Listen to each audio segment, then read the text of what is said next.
Et c'est l'heure de l'édito éco avec Olivier Babot. Bonjour Olivier. Bonjour Dimitri, bonjour Anissa, bonjour à tous. Olivier. Vous nous parlez ce matin des inégalités, non pas pour les dénoncer une fois de plus, mais vous dites que ce n'est pas le vrai problème de la France. Oui Dimitri, les inégalités sont devenues un réflexe politique, un mot totem. On les invoque pour expliquer à peu près tous les maux de la société, le mal-être, la défiance, la colère sociale.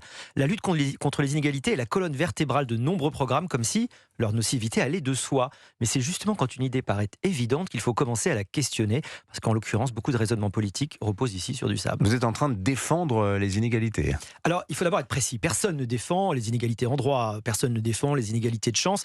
Quand on parle d'inégalités aujourd'hui, on parle presque exclusivement d'inégalités de revenus ou de patrimoine, ce qu'on appelait autrefois des inégalités de conditions ou de fortune. La question est donc simple.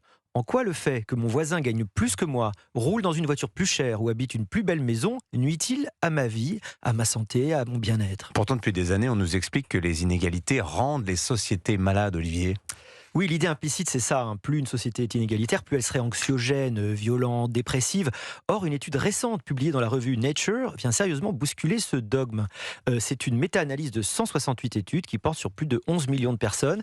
Et il conclut qu'il n'existe pas de lien robuste et systématique entre inégalité économique et bien-être ou santé mentale. Autrement dit, l'inégalité en tant que telle ne pèse pas dans les déterminants du bien-être. C'est assez contre-intuitif quand même. Et pourtant, c'est évident quand on y réfléchit. Cette étude montre que d'autres facteurs comptent infiniment plus. La pauvreté réelle, la stabilité économique, la qualité des liens sociaux, la sécurité, l'accès aux ressources locales. Pas l'écart avec le voisin. En fait, c'est simple. Le problème n'est pas que certains aient plus. Le problème, c'est que certains n'aient pas assez. Donc on se trompe de combat ? Oui, faire de l'inégalité le cœur du débat public est une erreur. Ce qui améliore le bien-être, ce n'est pas de rabaisser le plafond, c'est d'élever le plancher. Le prix Nobel Amartya Sen propose de s'intéresser aux capacités de base, soins, nourriture, éducation, pour juger du bien-être et de la réalité de la liberté. On pourrait aussi invoquer le principe de différence du philosophe John Rawls.